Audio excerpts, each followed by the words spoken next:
Bienvenidos a Diálogos con la Realidad, ahora con nuestra serie Economía Social y Solidaria.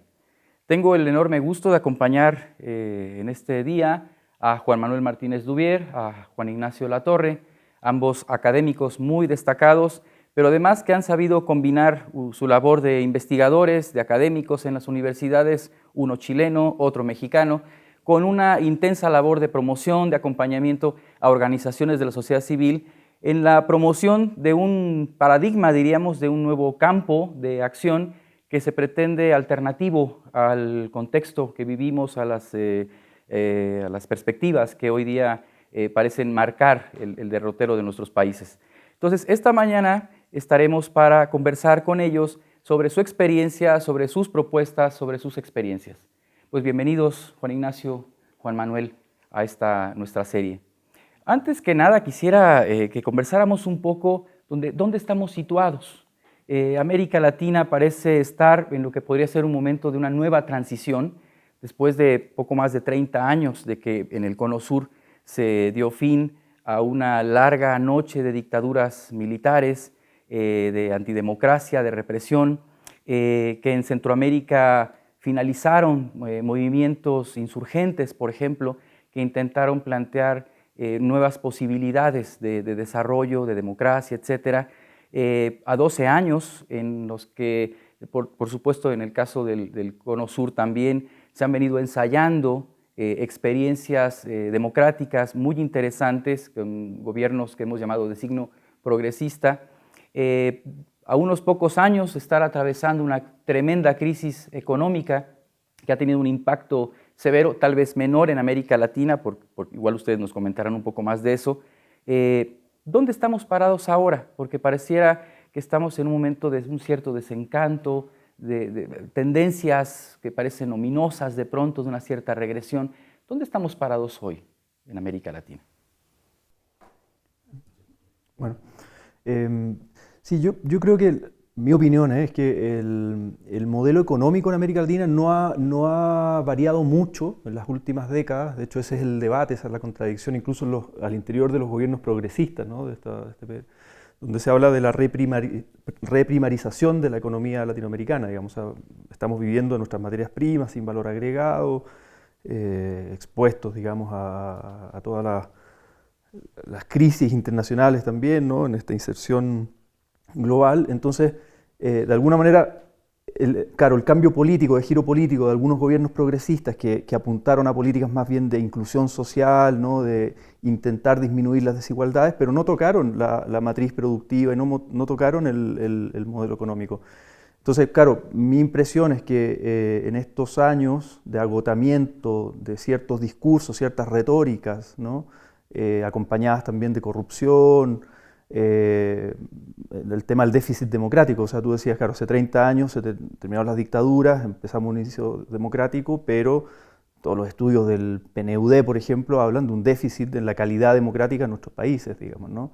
Entonces, eso acompañado con un momento de crisis económica, donde nuestras materias primas empiezan a valer menos, digamos, ¿no? El precio disminuye, claro, se agota cierto discurso que no es necesariamente tan transformador, digamos, ¿no? O sea, el caso ecuatoriano, por ejemplo, está viviendo eso, el caso brasileño, boliviano, etcétera, venezolano también, ¿no? Argentina.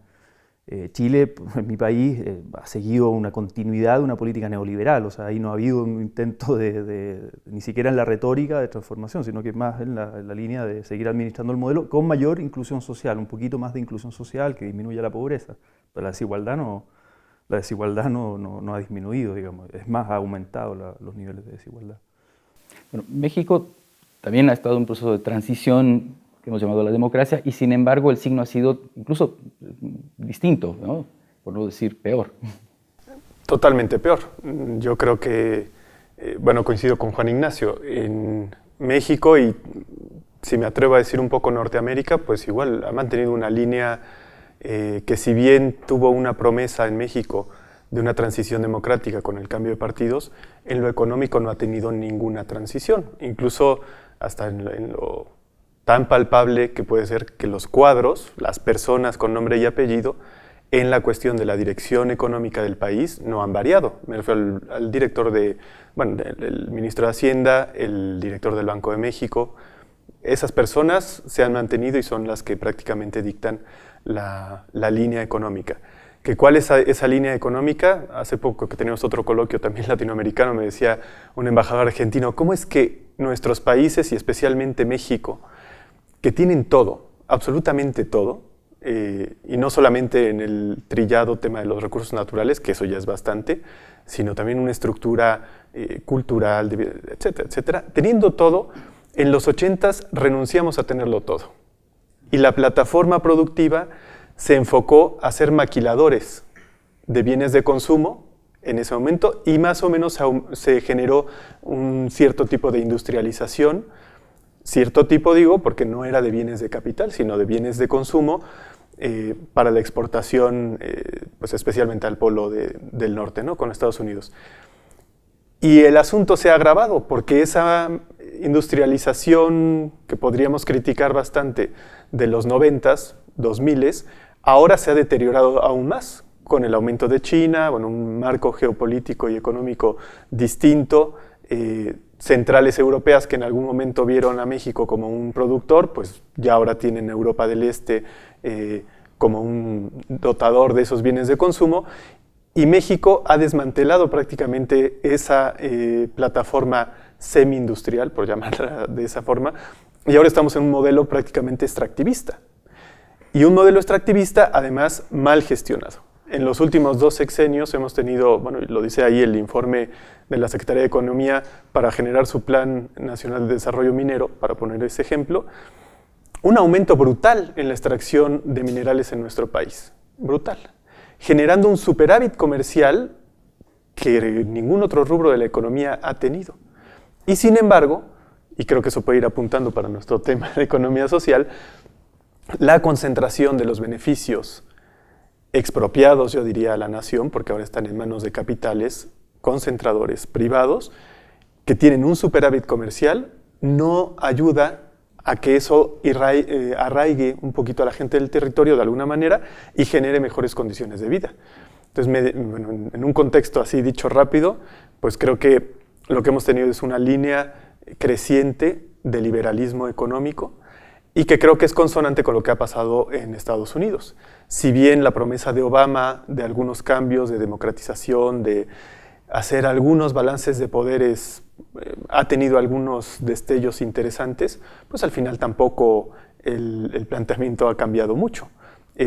Incluso pues es el presidente que ha tenido que darle cara a esta crisis financiera y económica y respondió con recetas financieras económicas, no respondió con recetas o con estrategias que realmente pudieran generar una economía real mucho más sostenida, y los esquemas de desigualdad en Estados Unidos y en Canadá siguen siendo crecientes, tal vez no tan dramáticos como en México, pero no hay mucha diferencia, ¿no? Y se ha exacerbado el modelo, y la actual geopolítica creo que es elocuente de eso, ¿no?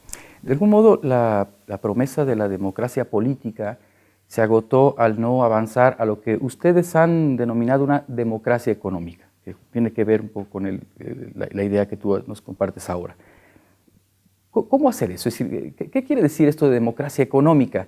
Porque ustedes entiendo que han ido planteando la necesaria articulación entre una mayor democracia política que no se agota en la democracia instrumental, ¿no? Que parece ser que es la manera en que se ha expresado esta promesa de democratización de la sociedad, con una creciente democracia económica.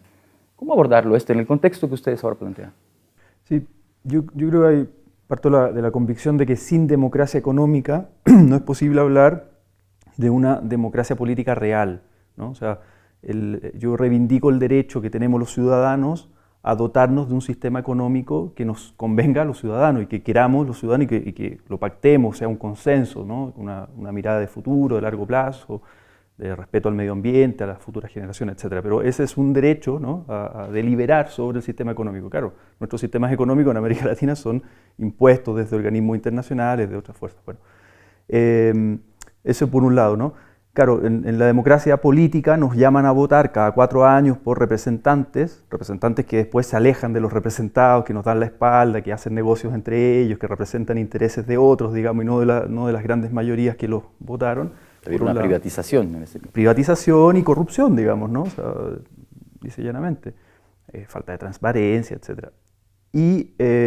Pero claro, no reivindicamos, por ejemplo, el derecho a decidir cómo organizar nuestras unidades productivas donde pasa la mayor parte de nuestro tiempo, ¿no? O sea, elegir a quién nos va a coordinar, a nuestra jefatura, elegir nuestras planificaciones estratégicas, decidir participativamente sobre los presupuestos, ¿no? O sea, la democratización en el sentido de los medios de producción, de las unidades productivas, ¿no? Y de la toma de decisiones, ¿no? Entonces, y eso como elementos a nivel micro, pero a nivel macro también la democratización de los sistemas de inversión, ¿no? del sistema financiero. Claro, ahí yo me baso en un autor americano, un académico, de hecho, de Loyola University, una universidad jesuita, de David Schweikart, que él plantea la democracia económica, hace una serie de estudios. Uno de los casos de estudio es el caso Mondragón en el País Vasco, ¿no? Que hay un ejemplo de varias décadas de democratización y desarrollo local, pero él lo formula hacia pensar teóricamente, conceptualmente y con horizonte de futuro en una transformación socioeconómica hacia la democratización del sistema financiero, del sistema productivo, ¿no? Bueno, todo en un marco de democracia política de mayor intensidad, pero sin tocar el mercado. O sea, el mercado no necesariamente es algo que se pretende sustituir con la democracia económica, sino que lo que se pretende es democratizar la economía de mercado, ¿no? Un poco en la línea de lo que decía Juan Manuel, hoy día no hay democracia en el mercado, hay una concentración brutal de los medios de producción y por lo tanto dependemos del estado de ánimo de los grandes inversionistas, digamos, ¿no? Básicamente la economía mundial depende del estado de ánimo de los grandes inversionistas. El otro día escuchaba que Bill Gates decidió, por una sensibilidad ecológica, promover con mucha fuerza las energías renovables. Perfecto, gracias Bill Gates, digamos, pero dependemos, ¿no? O sea, el futuro del planeta depende de si Bill Gates hace eso o no, digamos, ¿no? Y en una lógica desregulada, sin mayores controles sociales, etc. Mira, la desregulación del sistema financiero. Claro. Pegado a lo que dice Juan Ignacio, a mí me encantaría no ser maniqueo, o sea, no tener un discurso blanco y negro, pero desgraciadamente me parece que la realidad está así, que sí es verdad el tema del 1% contra el 99%. Y bueno, para pronto ahí está el informe de desigualdad de Oxfam, ¿no? Para poner ahí justificar por qué hablo maniqueamente.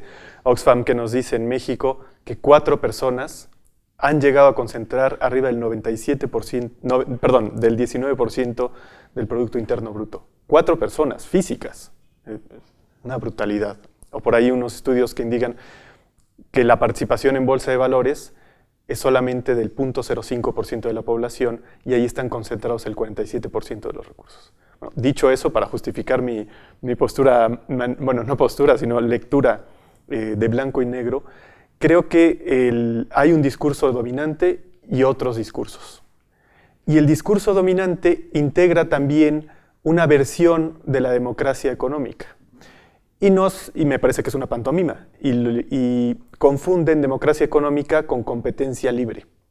Y entonces nos dicen, sí, claro, mira, este es un aspecto, más bien, la democracia política nos ha facilitado una democracia económica porque ahí tienes distintos actores internacionales peleándose por los mercados, compitiendo, y toda esta religión que nos dice que entre más competencia, pues vamos a tener mejores precios, mejor calidad, y al final el consumidor, no el ciudadano, va a elegir. Y en esa elección, en esa libre elección, estará ejerciendo su posibilidad democrática en lo económico. Lo cual es, desde ese discurso, o más bien desde los otros discursos, vemos que eso es una pantomima. Ese énfasis a la libertad que deja de lado otro elemento central, que es el de la justicia, ¿no? Por supuesto. Pues seguiremos hablando en un momento más sobre eso. Vamos a hacer una breve pausa para después continuar con la charla con ustedes. Seguimos en estos diálogos con la realidad, conversando con Juan Ignacio y Juan Manuel sobre estos temas que nos convocan, nos inquietan, yo diría casi nos va la vida en ello. Ustedes han hablado en esta primera parte de este proceso de transición democrática que parece haberse quedado y mal en la idea de una democracia política, pero que no se vinculó con esfuerzos consistentes para avanzar a lo que ustedes han llamado una democracia económica.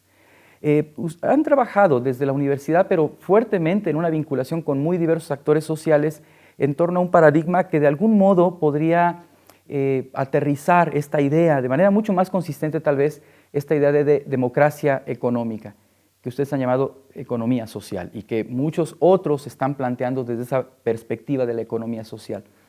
El concepto a mí me hace un poco de ruido porque de pronto hablar de economía social parece una redundancia, toda economía es social. Y las propias tesis neoliberales se plantearon, al menos en América Latina, como una economía social de mercado. ¿Qué sería esta economía social? ¿Dónde estaría la alternativa? ¿Dónde estaría lo particular, ¿no? Lo nuevo que una propuesta como la que ustedes han venido desarrollando a lo largo de los años y muchos otros actores sociales, incluso políticos también, han venido construyendo? ¿Qué sería esta idea de la economía social? Bueno, primero, sí, desde luego en el discurso académico y los análisis académicos, la redundancia pues, pareciera emerger de inmediato. Como decimos, diálogos con la realidad, si más bien hacemos esa alusión a la realidad, me parece que en la realidad no está esa redundancia. Es decir, lo que hemos presenciado, especialmente en la crisis que hemos tenido a partir del año 2009, es que la economía no es social. Y hablabas tú del 99 versus el 1, ¿no? Así es. Sí. Es decir, la recuperación financiera de esa crisis provocada por los financieros no duró más de un semestre. La recuperación financiera. Sin embargo, la recuperación del empleo, la recuperación de los indicadores macroeconómicos, que con esos tampoco yo estoy de acuerdo, pero ya si esos nos valieran de algo, no ha tardado, hay países que simplemente hasta el día de hoy no se han recuperado. Y ahí está Grecia, ahí está la historia que tiene ahora mismo España, con los déficits brutales que tienen de empleo, etcétera, etcétera. La economía no es social. Es decir, esa economía en la realidad, hoy por hoy, no tiene que ver con las personas en el sentido de que sea una fuente para su bienestar. Es más bien, me parece, una extracción de esas posibilidades de bienestar a una economía que no tiene nada que ver con lo social, que tiene que ver con los indicadores, que tiene que ver con cómo ciertos índices bursátiles o de monedas o de commodities, etcétera, se mueven en el mercado financiero, ni siquiera en el mercado de economía real. Entonces, me gustaría decir eso, que no hay tal redundancia, me parece, desde la realidad. Ahora, la pregunta va más bien a qué hacemos nosotros cuando hablamos de economía social.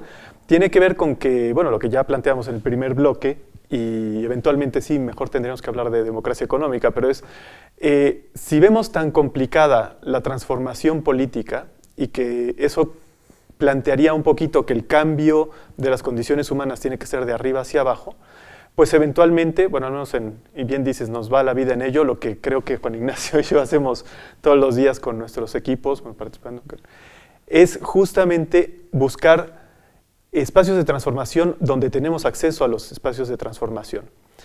Y si buscamos una transformación económica, puntualizando que el problema radica en la concentración de la riqueza, pues buscaríamos unidades económicas donde se genera la riqueza, que en ese ejercicio, en su ethos, en su espíritu, lo que les mueve, desde ahí ya estemos en el planteamiento de distribución. El credo liberal y la gran promesa que hacía el capitalismo de los 80s para acá es que en la copa de champán la gran acumulación iba a llegar un momento en que iba a desbordar todo y llegaría a las masas y seríamos felices para siempre. Y lo que vemos es que la copa se hace cada vez más grande y no desparrama. Sin embargo, sigue fluyendo, porque el mercado financiero no existiría si no tuviera una base en la economía real, y eso, soy ingeniero, entonces yo lo veo todo en sistemas de dónde está moviéndose la energía, y no es que nos falte energía, es que tenemos una fuga de energía. Lo que intenta hacer la economía social, con ese concepto, si sigue valiendo el tema de economía social y solidaria, es ponerle una tapa a las fugas. ¿Desde dónde? Pues desde donde se genera la riqueza. Y el espacio donde se genera la riqueza, en el caso concreto de la economía social, es la empresa, así llamada. Y nosotros hacemos un énfasis en que se llame empresa porque no son solo ejercicios económicos, y aquí puedo ser controversial con muchos colegas de la economía solidaria especialmente, sí creo que las empresas de economía social tienen que ser altamente lucrativas. ¿Por qué digo eso? Porque el tema es la redistribución, porque hay que pasar de aquí para acá. si estas unidades que quieren beneficiar a sus sociedades, que tienen un objetivo social específico, no tienen como objetivo traer lo que está de acá a acá, no va a pasar nada. Si solamente nos ciframos en una mejor estructura, mejor preparación, etcétera, etcétera, pero no contemplamos que hay que traer lo que está acá prácticamente perdido, llevado a los mercados financieros, para acá, la suma no nos va a dar. La suma es cero, ¿no? Entonces, bueno, nosotros hablamos de eso cuando hablamos de economía social. La economía que le ponga una tapa a esa generación de riqueza para que no se nos fugue a la economía financiera, la que no es social, la que es predominante hoy. Y eso, desde nuestro punto de vista, los ejercicios que hemos tenido, lo que creo que nos hace converger a las acciones de Juan Ignacio y nosotros, es que es en la unidad económica básica donde podemos tener hoy por hoy una posibilidad de acción. Por supuesto, hay que estar apuntando a que también arriba haya modificaciones en lo estructural, en las políticas públicas, etcétera. Pero desgraciadamente creo que ese tejido está demasiado agudo. Nos lo demostró la crisis de 2009, donde decíamos, ya se cayó, no se cayó nada. Al contrario, reforzó sus mecanismos para saber que de ahí no se quieren mover. Bueno, movamos donde creo que sí es posible movernos.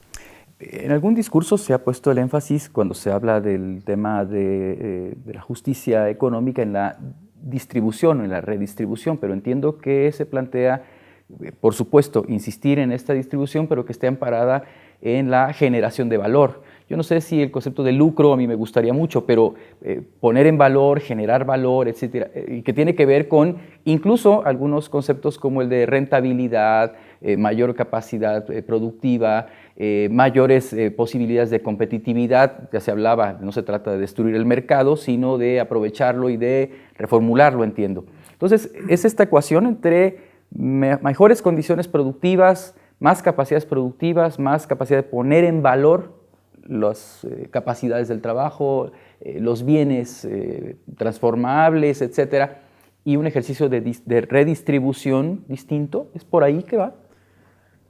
Sí, yo creo que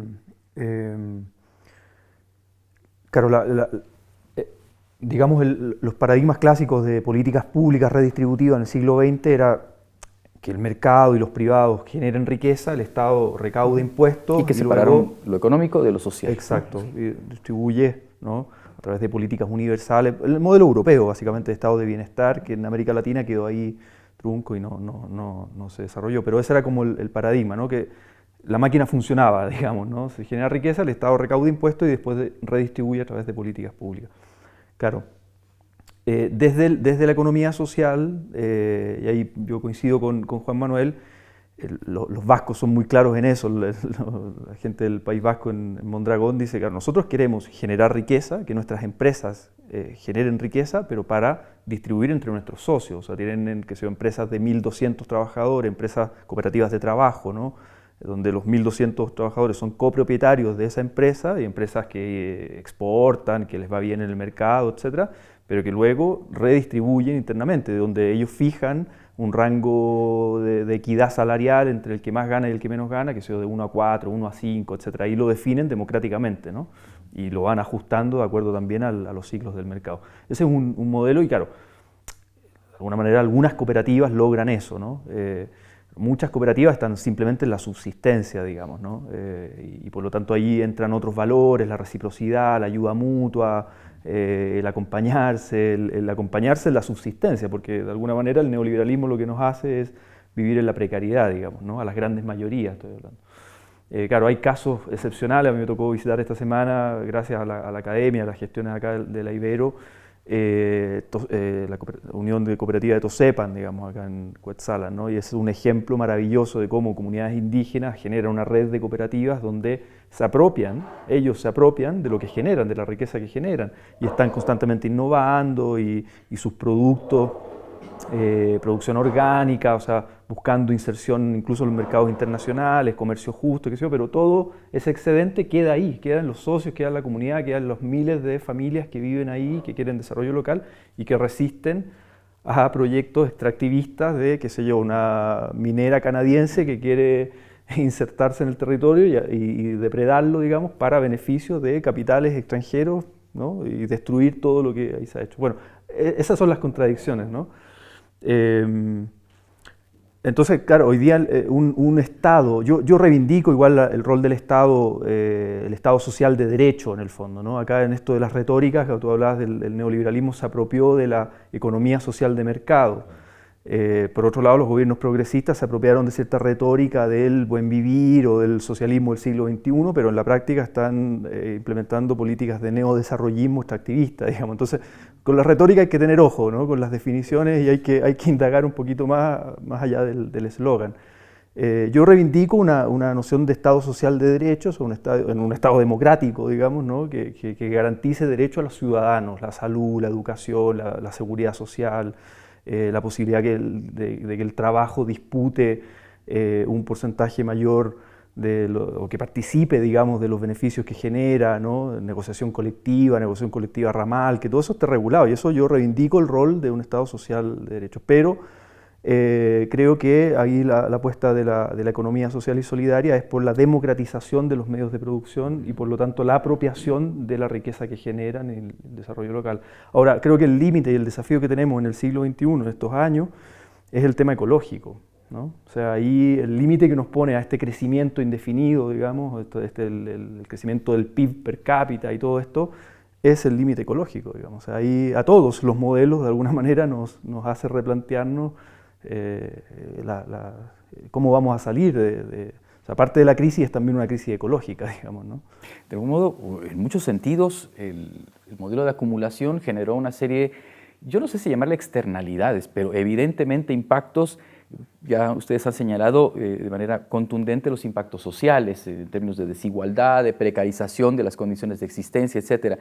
Pero ahora tú planteas un tema que es central, porque por otro lado también el modelo de acumulación dominante ha planteado la idea del crecimiento ilimitado. Es decir, es posible seguir creciendo. Entonces, esta ecuación, o este factor en la ecuación que tú incorporas ahora, que tiene que ver con el cuidado del medio ambiente, que me parece que no es solo la base material, es decir, no es la naturaleza orgánica, sino que tiene que ver también con el patrimonio cultural arraigado, telúrico, digamos, arraigado en los espacios, que es un elemento que es crucial. ¿Cómo se plantea el tema desde la economía social y solidaria? Es decir, porque queda claro que hay que generar valor, poner en valor, impulsar empresas que tengan una capacidad productiva superior, y sin embargo, hoy día se nos presenta este elemento de los límites del crecimiento, los límites del desarrollo o el fin del concepto de desarrollo, del que me parece que tendría que hacerse cargo el paradigma de economía social. ¿Tú cómo lo verías? Que parece de pronto, no sé si una contradicción, pero al menos un desafío fundamental, ¿no? Intentaré simplificar algo que es bien complejo, sí. ¿No? Pero, y al mismo tiempo decir una palabra sobre lo que te causó ruido del lucro, ¿no? En una empresa, en el ciclo económico tenemos pues, la inversión, la producción, la comercialización, y el diferencial entre el costo y el precio, lo que en términos clásicos sea la plusvalía o el lucro, pues nos genera que posibilitemos una reinversión, etcétera, etcétera. Cuando hablamos de democracia económica, a veces también, como la democracia política, podríamos rayar en términos románticos. No, a ver, aquí es muy concretito. Es cómo se decide y quién especialmente, quién decide sobre ese diferencial. ¿Qué podemos llamar lucro, agregación de valor? Ese diferencial.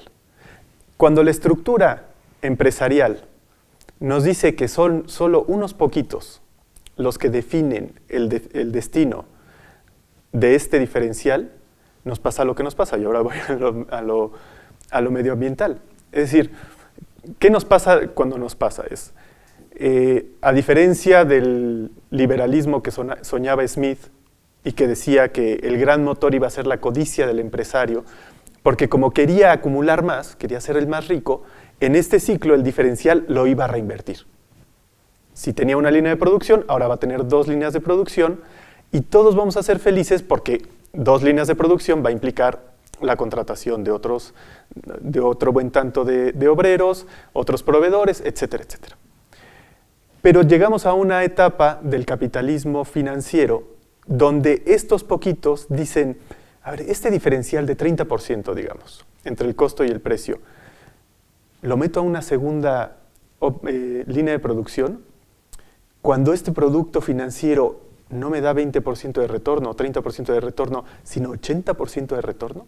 Cuando hay un mecanismo que además es solamente meterlo en la cuenta bancaria, mandarlo a Chicago, a las especulaciones, y en mi laptop, yo viviendo en la playa o en la montaña, donde yo quiera, o recibiendo una llamada de teléfono, voy a recibir mayor retorno. Dime esos poquitos qué tienen que decidir, si tienen todas las posibilidades de decidir sobre ese retorno. Entonces, claro, en esta etapa del capitalismo financiero, como son pocos los que deciden, y por eso ahí decimos no hay democracia económica en ese modelo de empresas, pues se nos va. Esa imagen que yo tenía de la fuga, se nos va, porque el tipo tiene otro espacio donde alimentar su codicia. Esa de Smith ya no va al mundo real, va al mundo financiero. En ese sentido, cuando hablamos de no romanticismo en la democracia económica, es que, ya ahora Juan dijo, democratizar los medios de producción. Yo, sí, porque eso posibilita la decisión colectiva de ese diferencial. Si en lugar de que sean 3 o 5 personas que adquirieron su derecho a decidir porque invirtieron capital, mejor deciden los que están invirtiendo su vida, y antes de decir invirtiendo su trabajo, digo su vida, porque es su vida la que invierten las personas. Si valoramos eso, y creo que ese es el gran cambio cultural de la economía social, que quien tiene que decidir sobre ese diferencial es quien pone su vida en la empresa y con eso genera riqueza. Si son 800 o son 40,000, como vio Juan Ignacio en la Sierra Norte, estamos en otro espacio. Porque cuando son 5 y la única brújula es la acumulación, pues la única brújula es la acumulación.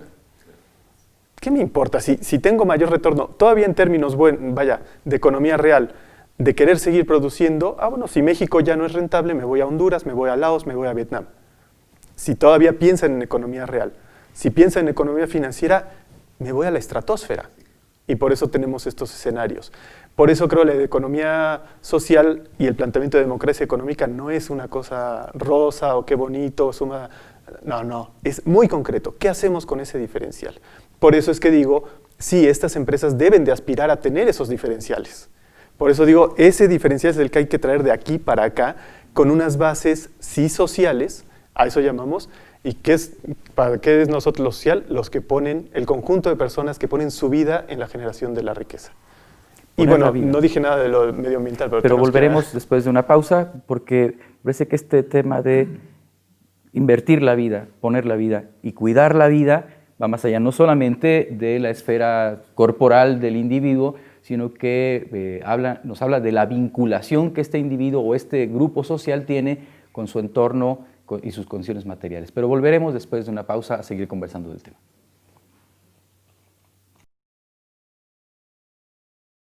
Estamos en Diálogos con la Realidad, conversando sobre economía social y solidaria. Juan Ignacio, has planteado el tema del deterioro de los bienes comunes, del medio ambiente, y hemos puesto en la mesa esta temática que plantea un desafío central y que ya Juan ha empezado a abordar desde esa perspectiva también de esta democracia, pues, ¿no? De quién decide qué respecto del trabajo, respecto de los bienes que son transformables en el trabajo, etc. Pero ¿qué aportarías en este sentido? Sí, a mí me gusta mucho, estoy leyendo y releyendo la encíclica que tú mencionabas, la última encíclica del Papa Francisco, Laudato Si', sobre el cuidado de la casa común, ¿no? y que la escribe además en un contexto político ahora de la cumbre del COP21 en París, que ahora comienza en unas semanas más, ¿no? Y ahí plantea muchas cosas muy interesantes, dirigí un mensaje no solo a los católicos, sino que a toda la humanidad, digamos, dada la crisis ecológica brutal en la que estamos. Hay un aspecto que yo creo que conecta mucho con la economía social y solidaria, que apunta al consumo y al consumidor, ¿no? y a esto del consumo responsable, un consumo consciente, y no solo individual, sino que ojalá asociativo, ¿no? Si tomáramos conciencia las grandes mayorías, como plantea ahí el Papa Francisco, de replantearnos nuestro consumo como una opción política, digamos, estamos transformando completamente, ese es un acto revolucionario, transforma completamente la economía de mercado, ¿no? Desde la demanda. Por lo tanto, todo lo que apunte a generar conciencia hacia un consumo responsable, asociativo, todo lo que son las cooperativas de consumo, por ejemplo, ese es un elemento muy, muy potente. Y lo mismo, ahí reivindico la democracia política en su rol de cuidar, resguardar, preservar los bienes comunes. El agua, por ejemplo, ¿no? El agua.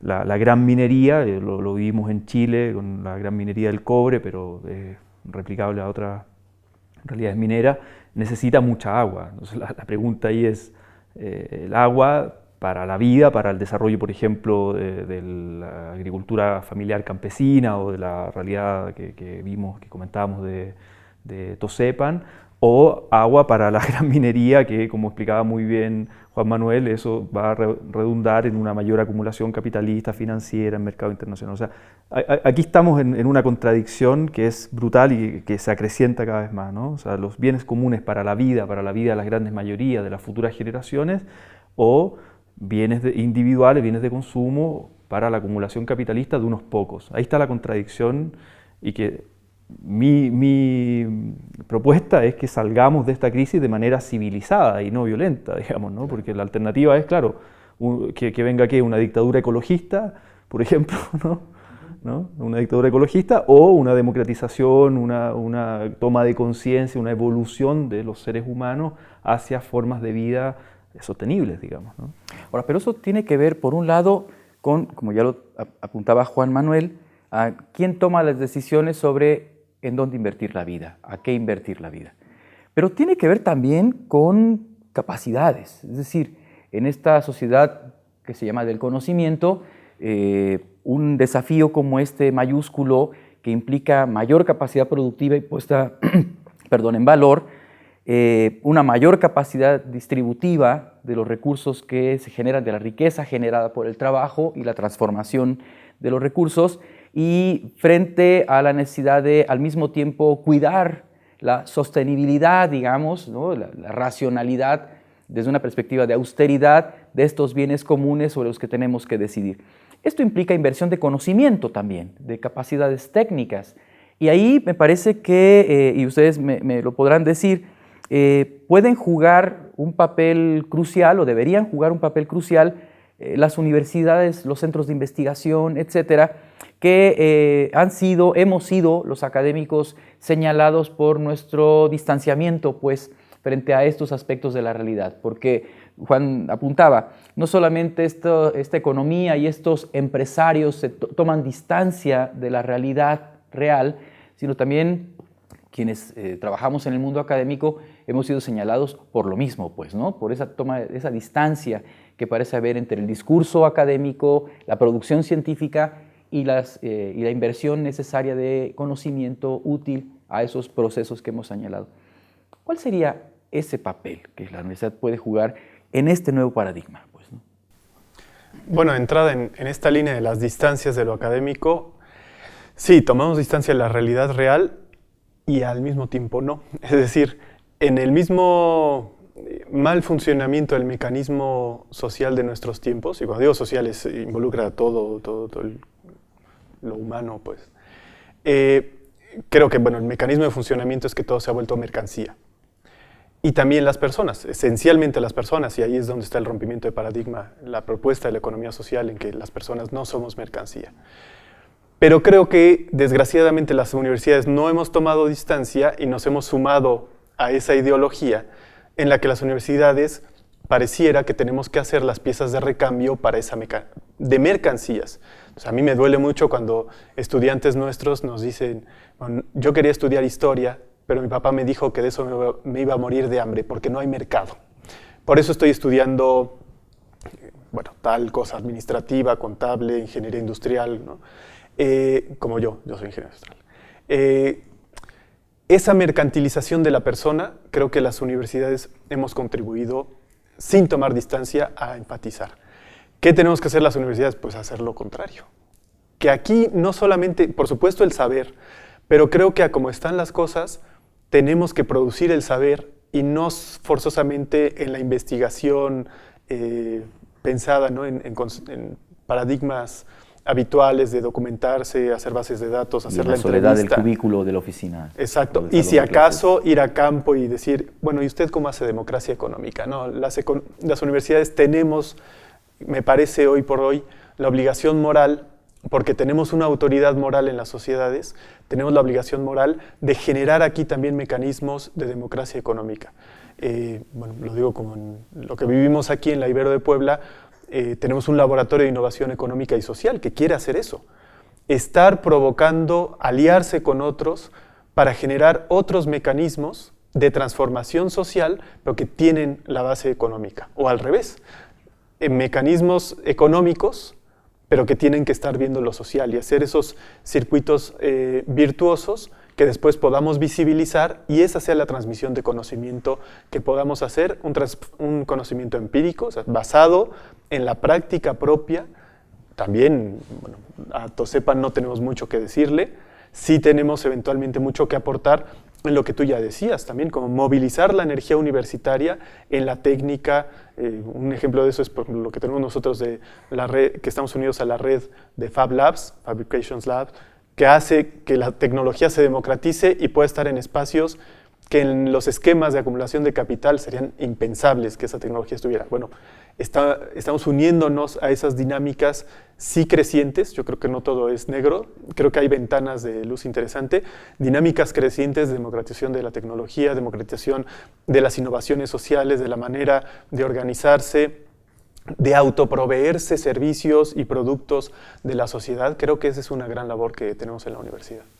Una universidad que no solamente proveerá o provee de la ciencia y de la técnica a los que no la tienen, sino que debe ser capaz de aprender, lo que tú decías, ir allá y no solamente ir a la realidad para conocerla y aportarle, sino también para preguntarle a esa realidad qué nos dices para pensar mejor, ¿no? El papel de la propia universidad.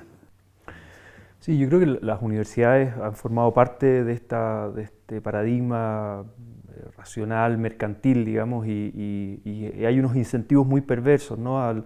La actividad académica. Hoy día el académico está sometido a una presión de producir papers, de publicar en revistas indexadas, que sus pares lo van a evaluar, qué sé yo, que lo van a leer unos pocos, en unas comunidades científicas muy cerradas, ¿no? Y además con todos unos incentivos económicos también, las universidades se ranquean mejor por eso. Entonces, finalmente, el conocimiento está al servicio de qué y de quiénes, ¿no? O sea, los del sur producimos conocimiento para el norte, por ejemplo, en vez de repensar esta relación de la universidad con la sociedad, ¿no? O sea, la función clásica de las universidades, ¿cuál es? Docencia, investigación y extensión. Okay. Esa definición clásica, ¿cómo la repensamos en el siglo XXI? Dadas las crisis, las múltiples crisis en las que estamos y al servicio de nuestras sociedades latinoamericanas, ¿no? ¿Cómo se hace docencia? Ya este paradigma del profesor que enseña desde el púlpito, desde arriba, el saber, transmite el saber a unos estudiantes pasivos que toman nota. El conocimiento hoy día está disponible, la información abunda. El tema es aprender a pensar, a reflexionar críticamente, a discernir éticamente, ¿no? a darle sentido al conocimiento. Entonces esa es una labor del docente con los estudiantes, ¿no? En una relación mucho más constructiva. La investigación lo mismo, no es ir al campo a extraer información y después ponerla bonita en unos papers y contar. Que es otra forma de extractivismo también. Es otra forma de extractivismo, digamos, ¿eh? ¿Cómo se hace una investigación donde después se devuelve algo que le aporte al otro, digamos, sujeto social, empresarial, lo que sea, digamos, ¿no? Y la universidad aprende también de la realidad, que muchas veces va mucho más avanzada, digamos, que las propias discusiones académicas. Y la extensión, ¿no? La extensión, cómo nos vinculamos, por ejemplo, desde el ámbito de la economía social y solidaria, con las organizaciones de la economía social, con las empresas, con las distintas asociaciones, federaciones, confederaciones, cómo vamos generando movimiento donde somos un actor más en una articulación para que el sector de la economía social tenga visibilidad, tenga peso, influya en las políticas públicas, que el Estado también reconozca y genere incentivos virtuosos al sector de la economía social, digamos, ¿no? Y la universidad tiene mucho que decir ahí, generar foros, seminarios, etcétera, dar a conocer. Y yo creo que el gran desafío en América Latina es vincularnos más entre las universidades latinoamericanas. Nosotros formamos parte de una red jesuita. El año pasado tuvimos la maravillosa experiencia de ir a visitar juntos a varios académicos al País Vasco, al caso de Mondragón, o esta misma experiencia en la Academia de la OIT, donde nos encontramos varios académicos de distintas universidades, pero tenemos el desafío de articularnos más porque hay desafíos comunes finalmente, ¿no? Justamente, de pronto el desafío de ir a esta realidad concreta, local, que desafía, que interpela concretamente a la universidad, a la idea de construir, producir conocimiento implicado, aplicable, con los actores concretos. Y por otro lado, lo que tú planteas de la construcción de alianzas entre universidades y con otros actores, no solamente aquellos, los productores, los que están ya implicados en los procesos de producción, etcétera, sino también con los tomadores de decisiones en la esfera pública, en fin. Globalizar la solidaridad desde las universidades, que también ha sido un llamado en algún momento de un papa, que nos lleva como a pensar en la importancia de tejer estas alianzas, estos vínculos solidarios entre centros de saber, que tampoco es fácil, porque la humildad tampoco se le da a los académicos, pues, ¿no? Entonces, podemos pensar en una agenda, podemos pensar en qué hacer para articular esas escalas distintas, local, la construcción de una esfera de vínculos, al menos a nivel de América Latina, que bien nos hace falta, pensando en una idea de una integración distinta, esquemas de cooperación interuniversitaria, interactores. ¿Por dónde entrarle? Está clara la necesidad. Que en su experiencia, que ustedes son unos promotores muy activos justamente de ello, ¿qué nos podrían compartir? ¿Qué debemos hacer o qué estamos haciendo ya? ¿Qué se está haciendo ya en ese campo?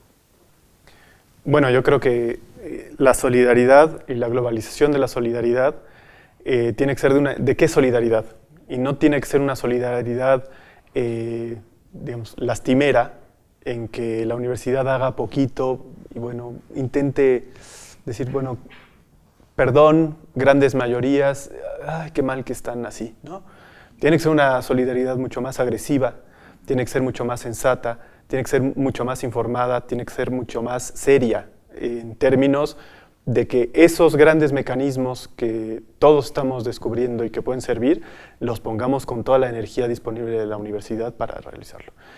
Ya decía ahora Juan Ignacio, tuvimos esta semana la Academia de Economía Social y Solidaria de la OIT, pues creo que es un símbolo de también qué podemos hacer en la agenda. Estábamos ahí reunidas 200 personas de unos 18 países, algunos vinieron de Europa y estaba prácticamente representado todo el continente, compartiendo de todo, actores públicos, actores de las universidades, actores de las confederaciones, de las cooperativas, de quien está haciendo un pequeño emprendimiento de economía social. Creo que en la agenda es aprovechar, y ya decía yo, la obligación moral de la universidad de que siendo un sujeto social, no cualquier sujeto social, que tiene poder de convocatoria, que tiene poder de poner la cancha de juego, reunir a los actores para que ahí se produzcan cosas, las de la realidad. De nuevo, pareciera otra vez el esquema maniqueo, ¿no? Pero sí tenemos que hacer que esos del 99% tengan espacios más definidos, menos aleatorios, menos dejados al azar. Creo que ahí hay un tema de, cuando hablamos de tejer redes, no tiene que ser así, tejer en el cielo, sino con espacios precisos para la vinculación y, bueno, el que podamos compartir las experiencias. Pero sí insisto que además tenemos que generar los modelos. Las grandes mayorías, en este esquema maniqueo, no tienen tiempo de pensar, desgraciadamente. Es decir, afortunadamente hay muchos movimientos sociales, pero yo pienso aquí junto a Valle de Chalco, donde de los 2 millones de personas los niveles de pobreza están arriba del 50-60% y que tienen que estar 5 horas en el transporte público. Es difícil pensar desde ahí. No digo que no suceda, pero es difícil pensar. Los que tenemos el privilegio de dedicar la vida a eso, tenemos la obligación moral de pensar otros modelos y después llevarlos allá, compartirlos, o simplemente ver que si eso sucedió en Sao Paulo, ¿por qué no vemos si en Chalco puede ocurrir? Por decir un ejemplo, ¿no? Creo que tenemos esa obligación. O sí, sistematizar el pensamiento que se produce desde la propia práctica de los sujetos y contribuir a distribuirlo. ya lo decía algún jesuita alguna vez, ¿no? Colaborar con la sociedad a pensarse a sí misma. Estamos cerrando el programa, Juan Ignacio. ¿Qué nos dirías de esta posible agenda que ya no es solamente una buena intención, sino que entiendo que hay pasos que se están dando importantes? ¿Con qué nos quedaríamos en eso? Sí, yo pienso que tenemos hoy día una oportunidad, los medios tecnológicos nos permiten, más que antes, digamos, de tener ofertas democratizadoras del conocimiento, digamos. Si entendemos que el conocimiento, que es, digamos, la economía del conocimiento del siglo XXI, es un factor central, es un bien público, ¿no? Y no privado, no privatizado, es un bien público. Hoy día tenemos la oportunidad de ofrecer espacios de formación, de investigación a nivel de unas redes latinoamericanas muy potentes, que si no sabemos aprovecharlos, ahí tú tocabas un elemento, el tema de la humildad, digamos, ¿no? El académico suele tener cierta fama de ego, digamos, de ego inflado, ¿no? Decimos. Entonces, claro, hay un llamado al académico también a bajar a la humildad, al dejarse interpelar por la realidad social, por las grandes mayorías, por este escenario de crisis sistémica, digamos, en el que estamos, y poner a disposición las plataformas de docencia en este tema de la economía social y solidaria a nivel masivo, digamos, ¿no? Sería muy precioso tener programas de formación donde tengamos a un Pablo Guerra en Uruguay, a un Paul Singer en Brasil, a un José Luis Corallo en Argentina, a Juan Manuel acá en México, otros compañeros en Chile, qué sé yo, que ofrezcan ese conocimiento acumulado de economía social y solidaria, pero de manera más masiva, para visibilizar, para generar movimiento, para articularnos más, digamos. Me gustaría cambiar la conjugación que hizo Juan. No sería muy hermoso, va a ser muy hermoso porque lo tenemos que hacer. Y con eso, bueno, sí, no quisiera dejar esa idea de que la sociedad no piensa, no, al contrario.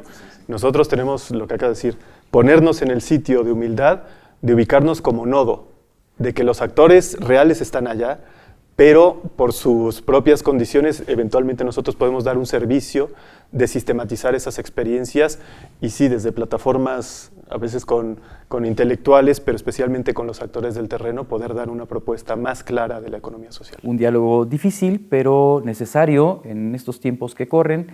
Y bueno, yo con lo que me quedo, no sé ustedes, pero me alienta mucho que hemos empezado caracterizando un contexto que parece ominoso, oscuro, y de pronto, tú decías, entre el blanco y el negro, se abren luces, o parece que hay luces como muy claras que están iluminando rutas emergentes en las que ya se está transitando ahora, pero que vienen de largo, pues, ¿no? Porque también la experiencia de luchas, de esfuerzos solidarios, cooperativos de los pueblos en América Latina tiene una larga data. Si algo caracteriza a nuestro continente también, no son las guerras y las dictaduras, sino el gran esfuerzo de los pueblos por producir la vida, por invertir la vida, por crear vida. Y me alienta mucho que hoy que estamos hablando de economía social y solidaria, pues justamente estamos hablando de eso, de un esfuerzo que va descubriendo las luces que van marcando el rumbo para hacer vida. Y me alegro de haber estado con ustedes porque me parece que ustedes son protagonistas centrales en este caminar. Muchas gracias, Juan Ignacio, muchas gracias, Juan Manuel. Me parece que hay mucho por seguir andando, pero las lamparita y la brújula que marca el rumbo está bastante bien marcada. Muchas gracias. Gracias. Muchas gracias.